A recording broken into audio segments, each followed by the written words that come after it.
What up? Good morning. Welcome to another episode of Jay's Sideline. Coming at y'all live and direct on this Thursday morning, right after the holiday, heading to work. For those who was fortunate to have this whole week off because of this Christmas holiday, man, shout out to y'all. Enjoy your day. But those like me who's going into work, man, just be safe out here. Coming to y'all this morning because wanted to talk about the first round of these college football playoffs, man. A lot of folks was complaining after the results about it because almost every game happened in blowout fashion. Notre Dame blew out Indiana. It was crazy. Penn State blew out SMU.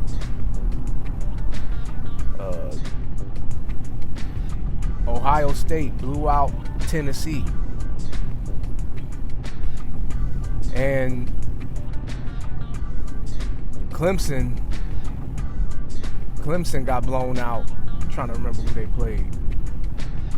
Clemson got blown out by who was that? Man, let me look that up really quick. I was trying to go off the head because I kind of watched all them games. I think Clemson got blown out. I thought it was by Georgia. But I'm gonna double check and look real quick. Y'all already know how this go though. We be looking up stuff all the time. No, Clemson got blown out by Texas. No, they didn't get blown out. That was the most competitive game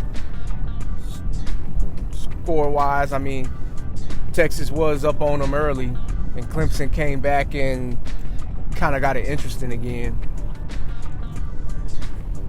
But the first thing I'm gonna say is this, because folks was complaining about the blowouts and whatnot, and they was saying stuff like, see, this is why so-and-so should have been in the playoffs. Referring to like your Alabamas, your Miami Hurricanes, your Ole Miss Rebels, and whatnot.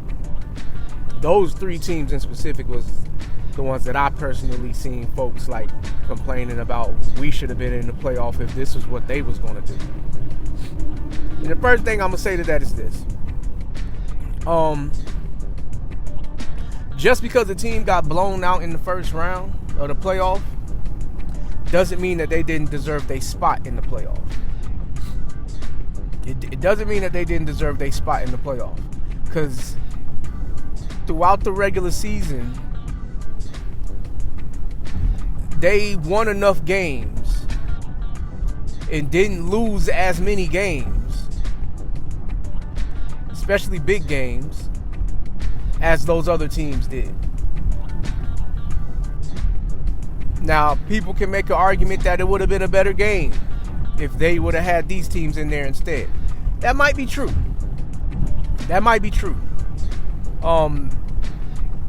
A whole lot of that is kind of like coaching. Because when a team gets blown out like that, when you have the talent that you should be able to compete, that's all up to coaching preparation to me. Coaching preparation, what was their game plan going in, and did they make any adjustments to the game plan when they seen the game going the way that it was going, especially at halftime. That's the first thing I'm going to say about that. Because every team that was in those playoffs, technically, they was deserving of it. They was deserving of making the playoff. They was deserving of at least playing on that stage. And then, if they happen to get blown out, let it happen. I mean, because let's not act like we never seen the blowout happen on the national championship stage. on the national championship stage, we've seen blowouts happen. Alabama got a couple of blowout wins in their national championship. Clemson got a blowout win in their national championship against Alabama. And so on and so forth. You can go down the line. So it's not like it's unusual to see a blowout on big stages. All right. Now, I know people going to have their feelings about it, especially those fan bases. They're going to have their feelings about it because they're going to feel like we should have been on that stage. We was more deserving of the other team, or we was at least deserving of being on that stage because look what they did. And they just going to go solely based on that. And I understand how that feels because I watched my team get did like that last year. Florida State went undefeated and didn't make the playoffs. I watched my team go through that same thing last year. So my thing is, just don't let those negative politics get in your head too much. Don't let the fact that teams got blown out get in your head so much that you're going to just complain about whatever the result's going to be. Because nobody knew that these was going to be blowouts. Everybody obviously wants to watch a good game. But nobody knew that these were going to be blowouts. Nobody could have called that. You know, based on the product that these teams have shown throughout the regular season, every game should have been close or at least respectably good. But that's not the case. So, you know, those teams that got blown out, unfortunately for them, you know, that means that it's all over for them, but it doesn't mean that they didn't deserve their spot. It doesn't mean that. They were more than deserving of having their spot in the playoff.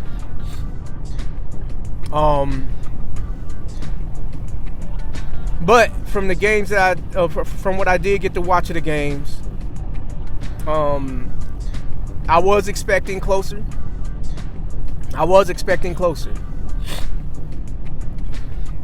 But, you know, sometimes things happen that way. Like I said, I chalk it up mostly to coaching and preparation, not being ready. Because for you to perform as well as you did in the regular season and then to come out and do this, you can't say that you don't have the players. You got the players because they was good enough to get you this far. So I put that on coaching and preparation, game plans. What was y'all thinking about? Like, the biggest one that stood out to me as far as game plans is concerned, Tennessee's defensive game plan in particular. You know that you don't got no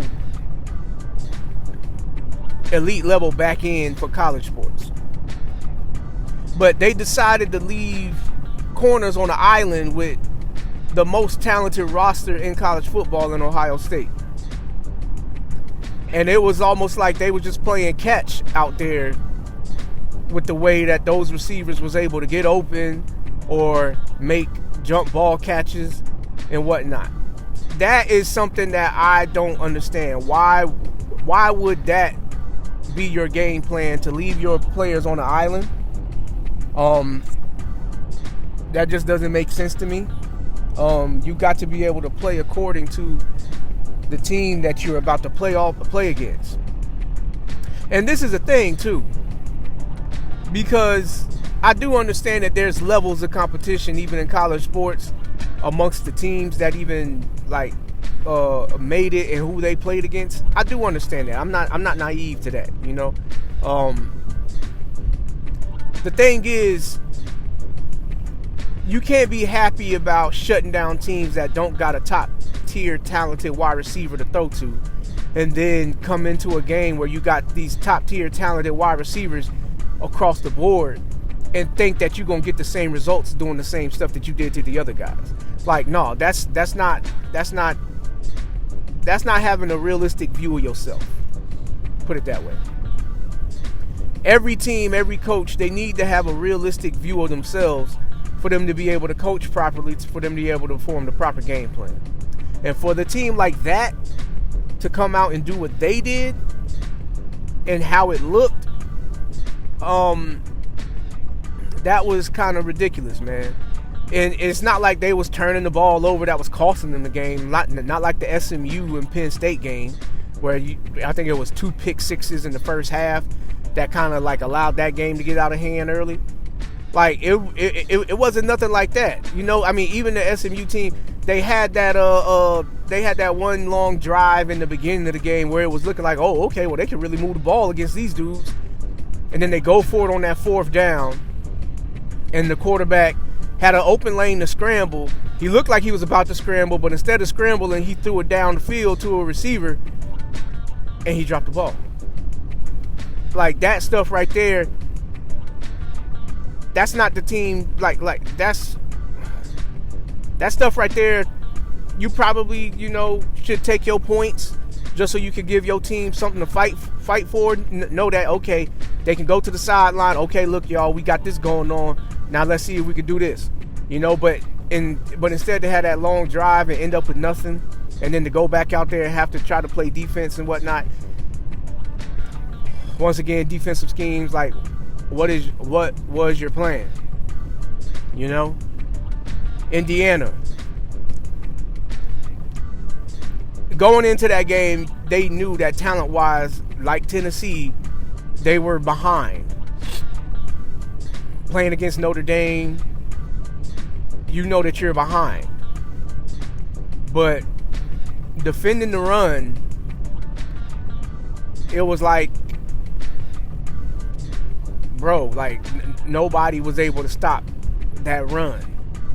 And at times it looked like Notre Dame had a hard time stopping Indiana's run too. Like, it was one of those things. But, you know, for the most part, Notre Dame just ran all over them. And they had that really effective receiver. I don't remember what his name was. But hey, coaches need to have a realistic view of their teams, and they need to be able to scout properly the team that they're about to face off against and come up with a better game plan than that. I mean, but this is the difference between college coaching and professional coaching, because college coaches, you know, 9 times out of 10, they just riding the coattails of the players that they got on their roster, the elite players on their roster. Because in college, you can have 1 or 2 elite players, and you can ride them all the way till the road ends, because they're just that much better than everybody else that they play against. And that's pretty much what it looked like across the board, you know. I mean, even the Texas and Clemson game, when it was looking real ugly, I think it was 28-0 in the first half or something like that.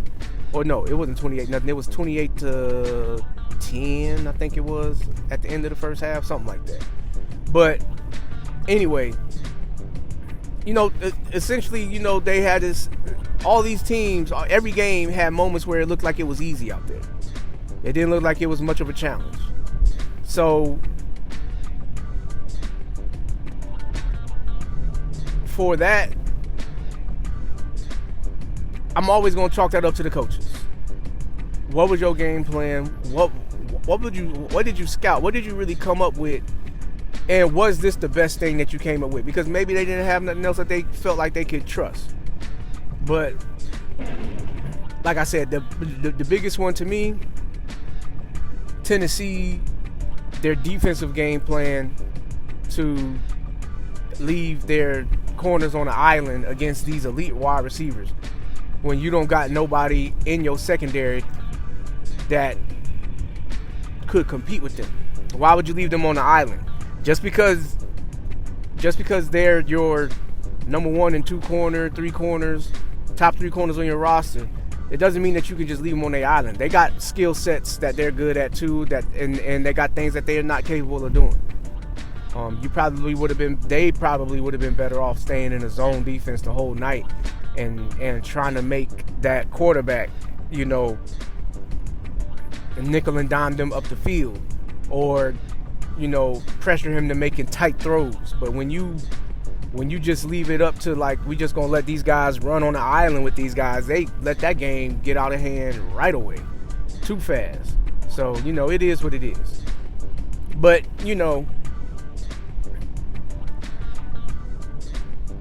Notre Dame won in blowout fashion.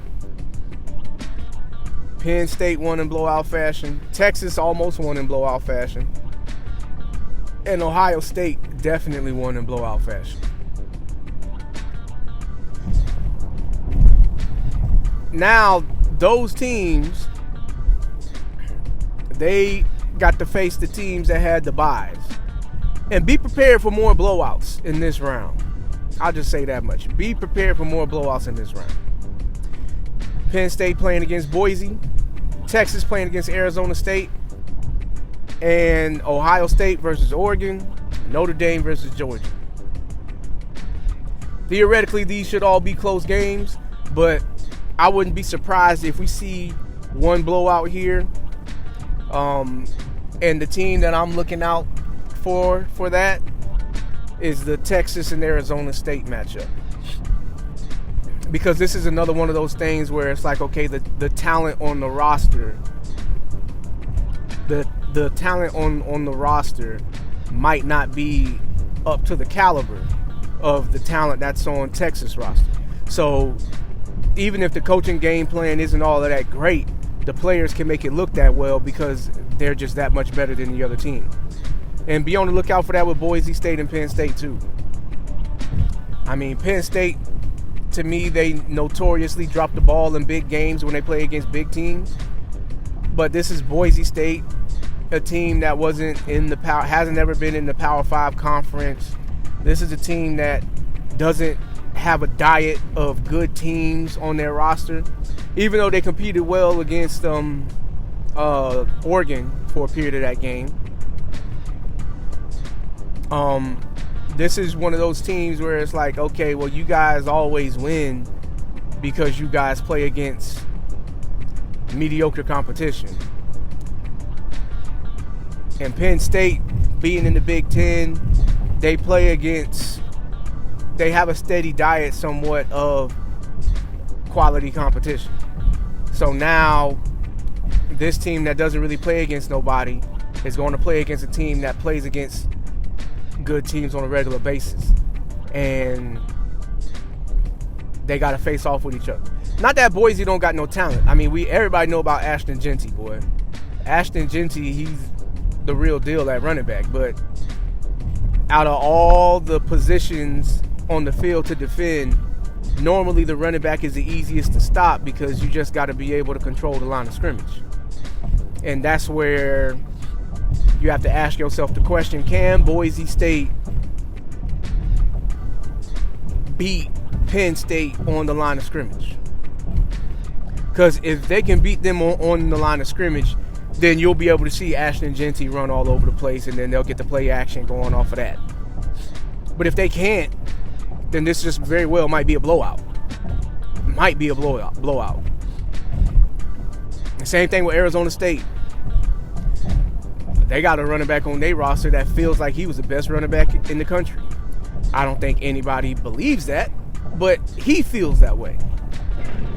And same thing with them. They're not in a bad conference, though. They're in the same conference. Well, they were in the same conference ever since all these conference changes and whatnot, teams changing conferences or whatever. But Arizona State, they don't play against the same lower level of competition that Boise State plays against. They play against, they play in the Big 12. So, or is it the Big 12? I think it's the Big 12.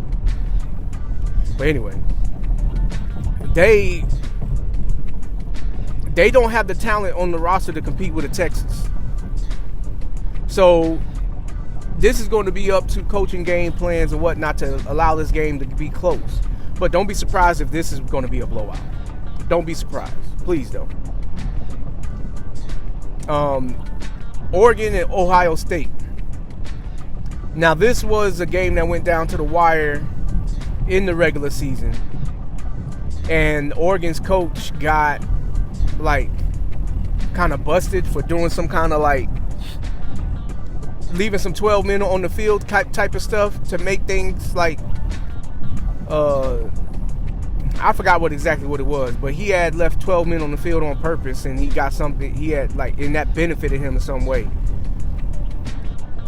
I'm gonna be honest. I'm not a fan of Oregon's coach. Like, I don't like his demeanor. I don't like the way he does things personally. But that doesn't take away from that team. That team, when they played against Penn State in the regular season, that was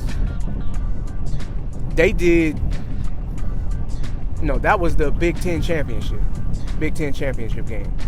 When they played against Penn State in the Big Ten championship game, like, they made that look like easy work for majority of that game. That was easy work. And when they played against Ohio State in the regular season, like I said, that was a close game all the way down to the end.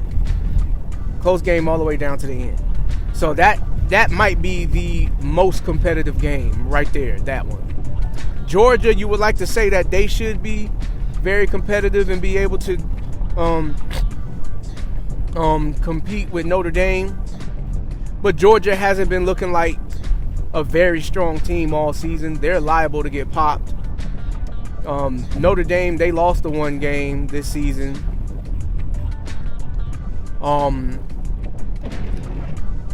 But I would just say that this is one of those things where the talent on the roster can allow this to be a close game. The talent on Georgia and the talent on Notre Dame, this should be a close game. These last two games should be close. They shouldn't be done in blowout fashion. Now, if they happen to be done in blowout fashion, like I said, don't be surprised. Don't blame the players. Look at the coaches and be like, what was your game plan? What was you thinking about? You know? Because Georgia is essentially dealing with the same thing that Florida State dealt with their quarterback being out hurt. You know? But except Georgia gets the nod to go into the playoff. And so, you know, the game plan that Georgia's going to have to come up with to be able to move the ball effectively on offense and be able to score, that's going to be interesting to see how that works out against Notre Dame. But we got some good football to look forward to, man. I mean, look, it's going to be fun to watch. Should be some good games. And then you're going to be seeing a lot of these players that's playing in these games. They probably going to be the first round picks of some of your favorite teams in the NFL. We expect that out of Genty. You know, we expect that with the Ohio State receiver. I think his name was the Egbuka kid. And then down the road, Jeremiah Smith. He's definitely going to be a high pick in the first round. You know, you're going to see some offensive linemen, defensive linemen in these games. That's going to be first rounders. Penn State got that edge rusher. You know, Texas got an offensive lineman over there, along with the quarterback with Quinn Ewers. You know, like these are all players that we're going to possibly see get announced on the first night of the draft. So, the other thing about the college football playoffs is this is the first year of the 12-team playoff. And for those teams that's going to like gripe about not being able to make it when you would have been like the 11th or the 12th seed, you know, the fact that there was 10 teams that had a better regular season than you, that's enough to put you in an uncomfortable position, because those 11 and 12 seed teams, those are the teams that's going to be looking for help across the landscape of college football for them to make it. They're going to need teams to lose and whatnot in order for them to get in. You should never be banking on those kind of things for your team to make it to the playoff. You should never be banking on those kind of things. You should be able to handle your business that's right in front of you, because essentially every team in college football controls their ability to make these playoffs just by winning the games that they got right in front of them.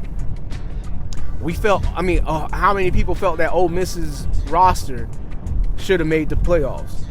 Miami's roster, at least offensively, people felt like that they should have made the playoffs, but they didn't win big games. They lost to Georgia Tech and they lost to Syracuse. Like, come on.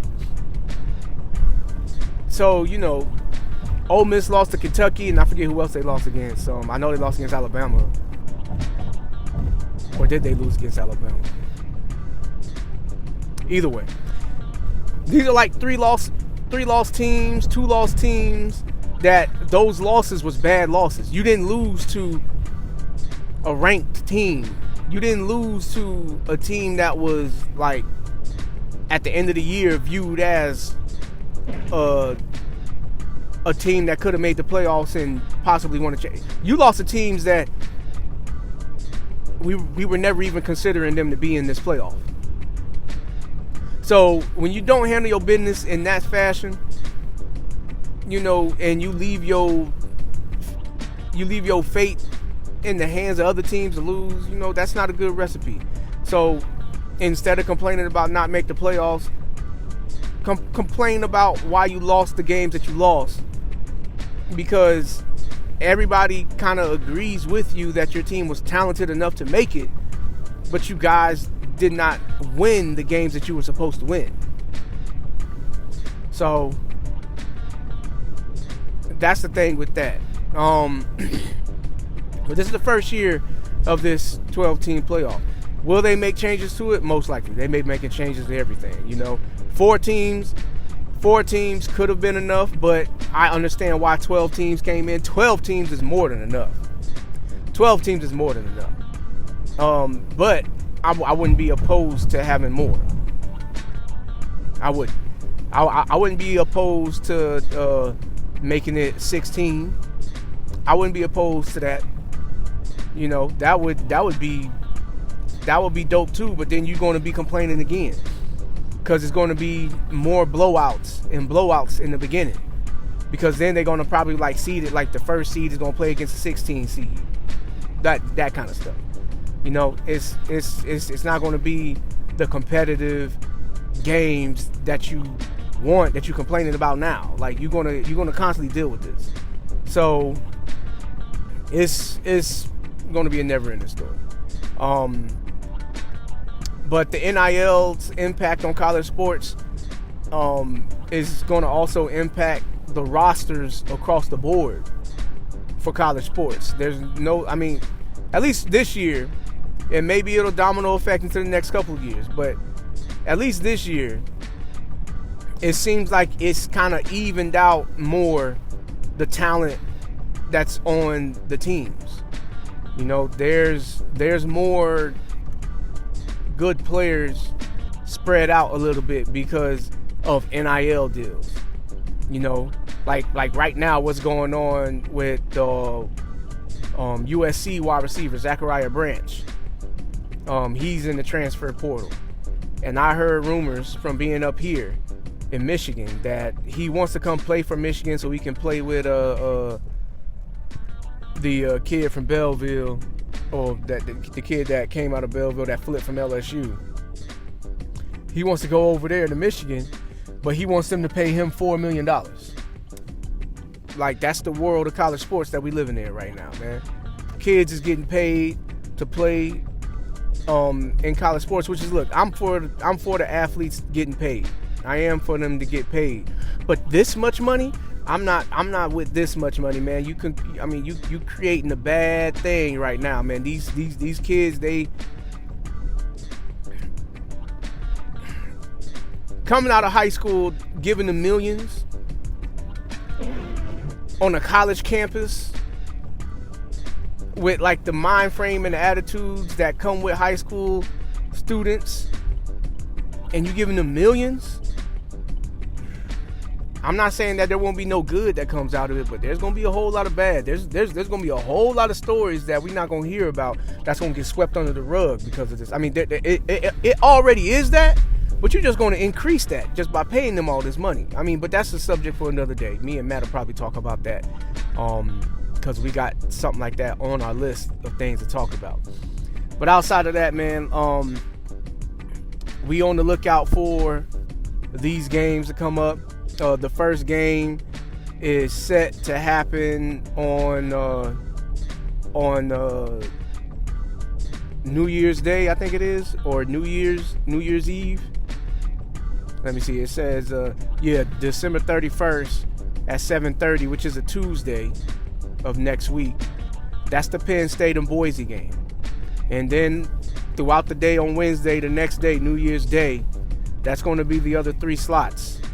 Texas at Arizona at 1, Ohio State and Oregon at 5, and Notre Dame and Georgia at 8:45. Which is, if you ask me, we could flip those 2. We should have had Oregon and Ohio State at prime time, but it is what it is. But yeah, that's it, man. That's what I got for y'all this morning. Y'all be easy. Have a good day at work if you there. Have a good day off if you home. Get something done around the house or just chill. Do what you do. Outside of that, man, y'all be easy. Peace.